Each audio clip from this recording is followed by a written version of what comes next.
My boyfriend's parents said I needed to see the baby's room and then locked me inside of it. I was 3 months pregnant and finally meeting my boyfriend's family for the first time. They lived about 4 hours away, which is why it had taken so long to coordinate. When I arrived at their house, his mom opened the door before I even knocked. She immediately put her hands on my stomach without asking. "Oh my goodness, there's our grandbaby." His dad came up behind her with this huge smile and guided me inside like I might break. They sat me down in a specific armchair and his mom brought me water and a plate of snacks. "You need to stay hydrated. Are you taking your vitamins? What has your doctor said about your iron levels?" I tried to answer, but she kept firing off more questions. His dad asked if I'd been to all my appointments and seemed irritated when I said I'd only had 2 so far. "2? You should be going every week. We need to make sure everything is developing correctly."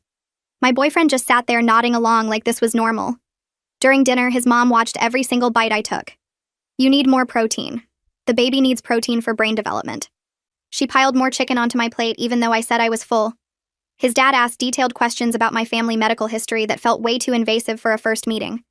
After dinner, his mom stood up and clapped her hands together. "We have something special to show you. We've prepared the perfect room for you and the baby." They led me to a door I thought was a closet, but it opened to stairs going down to the basement. I followed them down expecting to see a cute nursery they'd decorated. Instead, there was a bedroom with a single bed, a mini fridge, a small bathroom, and one tiny window near the ceiling with bars on it. Medical equipment was set up next to the bed, including a fetal heart monitor and an IV stand. His mom gestured around proudly. "This is where you'll stay for the rest of your pregnancy. We can monitor you properly here and make sure nothing happens to our grandbaby." I laughed because I thought she was joking. Nobody laughed back. I looked at my boyfriend and he was staring at the floor. "I'm not staying in your basement. I have a job and an apartment and a life." His dad stepped between me and the stairs. "Your job has been notified that you're taking medical leave for the pregnancy. We had your boyfriend call them yesterday." I felt my stomach drop. I looked at my boyfriend again. What is he talking about? He finally looked up. "They just want to help. You've been so stressed and not eating right and missing appointments." I told them this was completely insane and I needed to leave right now. His mom grabbed my hands. "Sweetheart, you're not taking this pregnancy seriously enough. Do you know how many things can go wrong? We have rules here that will keep you and the baby safe. No phone because the radiation is dangerous. No internet because stress from social media affects fetal development. Supervised meals to ensure proper nutrition. Daily health monitoring. No visitors who might bring germs." I yanked my hands away and tried to push past his dad, but he grabbed my shoulders. "Don't make this difficult. We're doing this because we love that baby." I shoved his dad hard and tried to run up the stairs, but my boyfriend blocked the way. I started screaming at him to move, and he just kept saying I needed to calm down. His mom was behind me saying, "Stress hormones are terrible for the baby, you need to breathe." They physically pushed me back into the room. That's when I really looked around and saw details I'd missed. The door had a heavy-duty lock on the outside. The walls had some kind of padding on them. There was a camera mounted in the corner of the ceiling. This wasn't just a room they'd prepared. This was a cell they'd built. The window was too small and too high to climb through. His mom opened the mini fridge to show me rows of pre-made meals in labeled containers. "We'll bring you fresh food 3 times a day. A doctor will come every week to check on you. You'll have everything you need and the baby will be perfectly safe." I was crying and begging them to please just let me go. I told my boyfriend I would call the police the second I got out. He looked at me with this weird, calm expression. "They won't believe you. We'll tell them you're having a mental health crisis from pregnancy hormones and we're keeping you safe until you stabilize." His mom nodded. "We did this with your boyfriend's brother and his wife 5 years ago.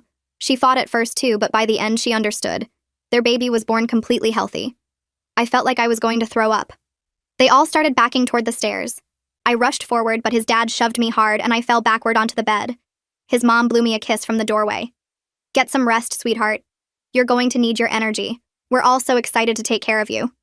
The door closed and I heard the lock slide into place with a heavy metal sound that echoed through the basement. I threw myself at the door and grabbed the handle, pulling and twisting with everything I had. It didn't move at all. The lock was heavy and solid, the kind you'd see on a commercial building. I pounded on the door with both fists until my hands started to hurt. Then I tried to find a weak spot, running my fingers along the edges where the door met the frame. Nothing gave. The door was metal and fit perfectly into the frame with no gaps I could pry at. I looked around for something to use as a tool, but the room was almost empty. I grabbed the chair from next to the bed and swung it at the door handle. The chair broke into pieces and the handle didn't even scratch. My hands were shaking and my throat felt raw from screaming, but I kept trying. I kicked at the door over and over until my foot throbbed. The camera in the corner just watched me the whole time. its little red light blinking. They were probably upstairs right now watching me fall apart and feeling good about themselves. After what felt like forever, I stopped and looked up at the window. It was my only other option. I dragged the broken chair pieces over and stacked them to climb up. The window was smaller than I thought when I got close to it. The glass looked thick and had wire running through it. I pushed against it, but it wouldn't budge. The bars on the outside were welded right into the concrete wall. I could see them going deep into the foundation on both sides. Even if I somehow broke the glass, the opening was maybe 12 inches wide. I couldn't fit through that, even if I tried. I pressed my face against the glass and looked up. There was a metal grate covering the window well outside, and it had a padlock on it. I was completely trapped. My legs felt weak, and I climbed back down. The chair pieces scattered across the floor when I kicked them. I walked over to the mini fridge because I needed to see what they'd actually prepared. When I opened it, the light came on and showed rows of plastic containers stacked neatly on every shelf. Each one had a label written in his mother's handwriting. Monday breakfast, Monday lunch, Monday dinner. The dates went on for weeks. I pulled one out and saw the full nutrition information listed below the date. Protein 28 grams, carbs 45 grams, fat 12 grams, vitamin C 100%. She'd planned out every single meal like I was some kind of lab experiment. The bottom shelf had prenatal vitamins in a little organizer with the days of the week marked. Next to that were water bottles lined up perfectly and juice boxes with straws already in them. Everything was arranged like a kid's lunchbox. My stomach turned and I shoved the container back inside and closed the door. The bathroom was just as bad when I checked it. No mirror anywhere, which meant I couldn't break glass to use as a weapon or tool. The medicine cabinet was empty except for toilet paper and soap. No razor, no tweezers, nothing metal or sharp. Even the toilet paper holder was built into the wall so I couldn't remove it.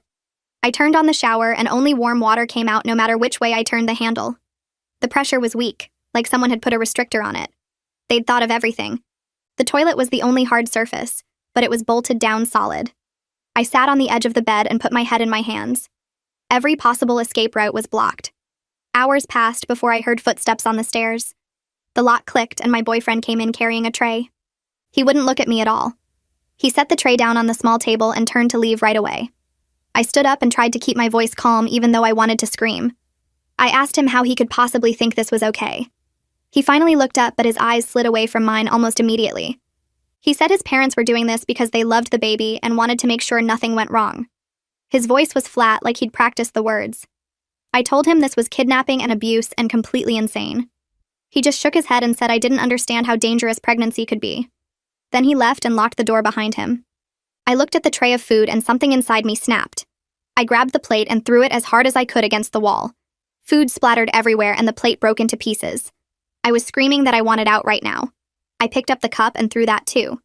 Then I pounded on the door again, yelling for someone to let me out. My boyfriend's voice came through the door. He said that starving myself would only hurt the baby. He told me if I didn't eat, they would have the doctor put in a feeding tube and force feed me. His voice was still calm and matter-of-fact. I heard his footsteps going back up the stairs. I slid down the wall and sat on the floor surrounded by broken dishes and food. My whole body was shaking. That night I couldn't sleep at all. I lay on the bed staring at the ceiling and listening to every sound from upstairs. Footsteps walked across the floor above me every 20 or 30 minutes. At first I thought it was just someone getting up to use the bathroom, but the pattern was too regular. The steps would walk from one end of the house to the other, pause, then walk back. After a few hours, I realized what was happening. They were taking turns watching the camera feed. Someone was always awake making sure I didn't try anything. The footsteps came like clockwork all through the night. I counted them to stay sane. By the time light started coming through the small window, I'd counted over 40 trips across the ceiling. Morning came and I heard someone coming down the stairs. His mother unlocked the door and came in with another tray. She had the same big smile on her face like nothing was wrong. She looked at the food dried on the wall and the broken dishes on the floor. She made a comment about how I'd redecorated the place. Her voice was cheerful, like she was joking with a friend. She set the new tray down and said she'd bring me cleaning supplies after I ate breakfast. She acted like I was a guest at her house instead of a prisoner in her basement. I just stared at her. She patted my shoulder and told me to eat up because the baby needed nutrition. Then she left and locked the door again. I decided to try a different way. When she came back with the cleaning supplies, I spoke calmly and asked her to explain what she thought this would accomplish. I told her this was kidnapping and she would go to prison for it. She set down the bucket and mop and came over to me. She took my hand and patted it like I was a confused child. She said that concerns like mine always went away once the baby was born healthy. She told me I would understand eventually, just like the others did. Her voice was so sincere and kind that it made everything worse. She actually believed she was helping me. I pulled my hand away and she just smiled and told me to clean up when I was ready. She went back upstairs, humming to herself. That afternoon, I heard multiple people coming down the stairs. His mother unlocked the door and came in first. Behind her was a man carrying medical equipment. She introduced him as Dr. Wallace and said he was here for my first proper prenatal appointment. I recognized him from pictures I'd seen of their church. He started setting up a portable ultrasound machine on the table while his mother talked about how important it was to monitor the baby's development. I backed into the corner as far from them as I could get. I told them I wasn't letting anyone touch me. Dr. Wallace didn't even look up from his equipment. He just kept arranging his tools like I hadn't spoken. His mother's smile finally dropped a little and she called up the stairs for his father. I heard heavy footsteps coming down and knew this was about to get much worse. His father came through the door and walked straight to me without saying anything. I tried to back away, but there was nowhere to go in the small room. He grabbed my arms and pushed me down onto the bed, holding my shoulders against the mattress with his full weight.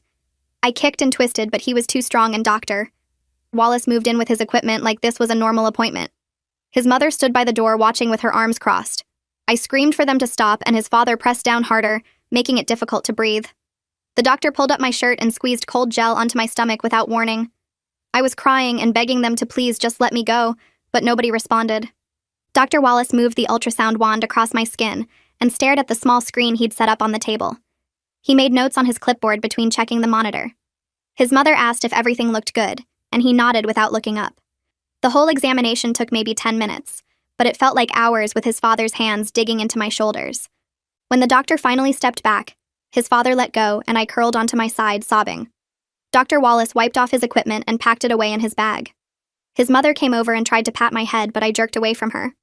The doctor told them the baby appeared healthy based on the measurements and heartbeat. Then he said my stress levels were concerning for fetal development and could cause problems if they continued. His mother nodded like this confirmed everything she'd been saying. She told the doctor that's exactly why they needed to keep me calm and controlled here, where they could monitor everything properly. Dr. Wallace agreed and said he'd check on me again next week. They all left and locked the door, and I stayed curled on the bed shaking. The next 2 days I barely moved except to use the bathroom and pick at the food they brought. But I was watching everything.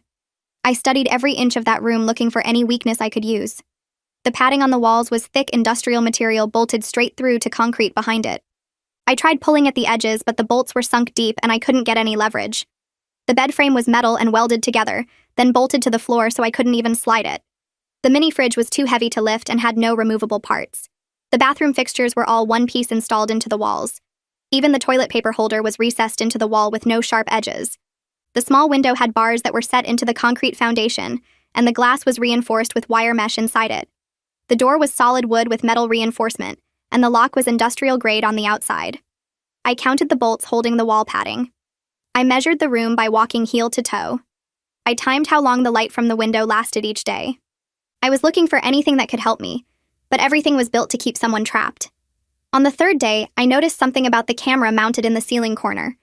It was positioned to see most of the room, but there was a small blind spot right where the bathroom door met the wall. If I stood pressed against that specific section of wall, the angle meant they couldn't see exactly what my hands were doing. It was maybe 2 feet of space, but it was something. I tested it by standing there and moving my hands while watching the camera lens. From that position, the door frame blocked the view of my hands even though they could still see my body. I filed that information away and kept looking. His mother brought cleaning supplies that afternoon and told me the bathroom needed attention. I took the bucket and spray bottle and went in there, closing the door most of the way. I started scrubbing the toilet, and that's when I saw marks on the wall behind it. At first, I thought it was just dirt or damage, but when I looked closer, I realized they were scratches. Deliberate marks carved into the paint and drywall underneath.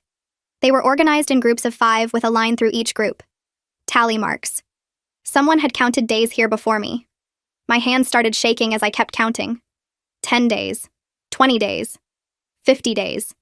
The marks went up the wall and continued onto the section behind the pipes. I had to twist around to see them all. 100 days. 150 days. 200 days. Then they stopped. I sat back on the floor staring at those marks and felt sick. Someone had been trapped in this room for over 200 days. His mother had said they did this with his brother's wife 5 years ago. This must have been her counting the days of her imprisonment.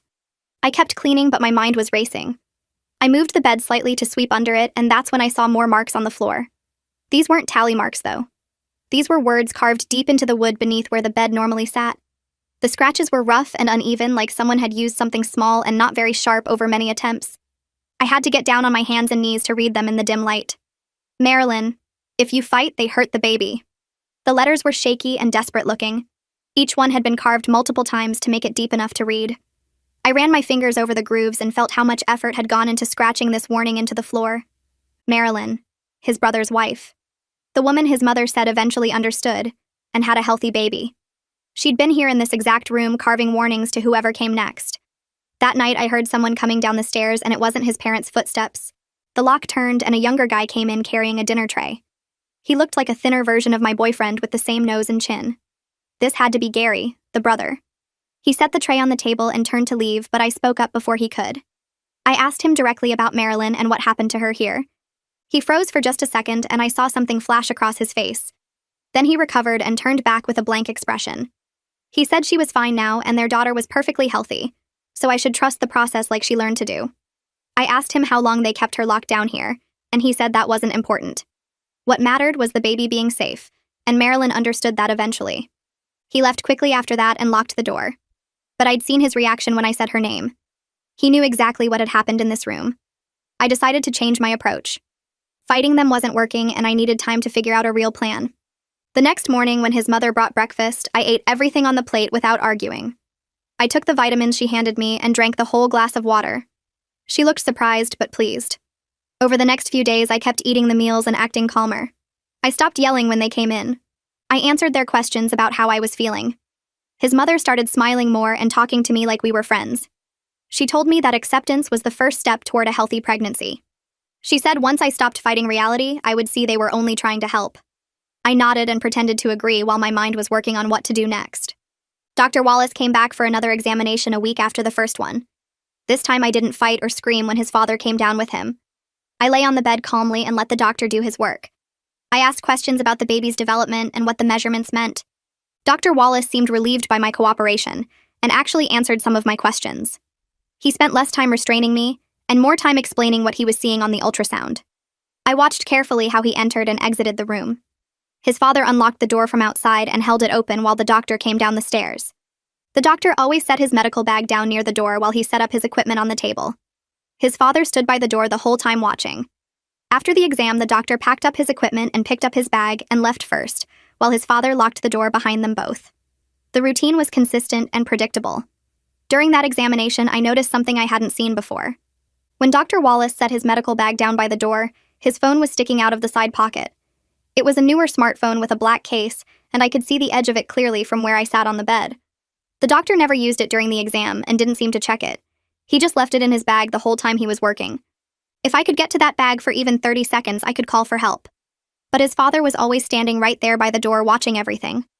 I would need a distraction or a reason for both of them to look away at the same time. I kept acting cooperative and compliant while I thought about how to make that happen. The next morning, I waited for his mother to bring breakfast, and when I heard her footsteps on the stairs, I got into position. I doubled over on the bed and started moaning loud enough for her to hear through the door. The lock clicked and she came in carrying the tray like always, but stopped when she saw me curled up and clutching my stomach. I made myself cry and grabbed at my lower abdomen like something was really wrong. She set the tray down fast and came closer, but she didn't look scared like I hoped she would. Her face was concerned but calm and controlled. I begged her to please call an ambulance because something felt terrible with the baby, and the pain was getting worse. I made my voice sound panicked and desperate while I rocked back and forth on the bed. She pulled out her cell phone, but instead of dialing emergency services, she called someone else. I could hear the phone ringing on speaker, and then Dr. Wallace answered. His mother described my symptoms in this detached medical way, while she stayed between me and the door the whole time. She told him I was having lower abdominal cramping, and appeared distressed, and asked if he could come examine me right away. He said he would be there in 20 minutes, and she hung up. I kept up the act and kept crying that we needed to go to the hospital now because what if something was really wrong? She just patted my shoulder and said the doctor would be here soon and there was no need to panic. Those 20 minutes felt like forever, while I stayed curled up pretending to be in pain. When Dr. Wallace finally arrived, his father came down with him like before. The doctor examined me thoroughly with his equipment and checked the baby's heartbeat and pressed on my stomach in different places. After about 15 minutes, he stood up and told his mother that everything looked normal, and the baby's heartbeat was strong and steady. He said I was probably just experiencing regular pregnancy discomfort, combined with stress and anxiety. His mother thanked him and walked him back upstairs while his father stayed behind and stared at me with this knowing look. After they left, his father came closer to the bed and told me that was a stupid thing to try to. Now they knew I was still looking for ways to escape.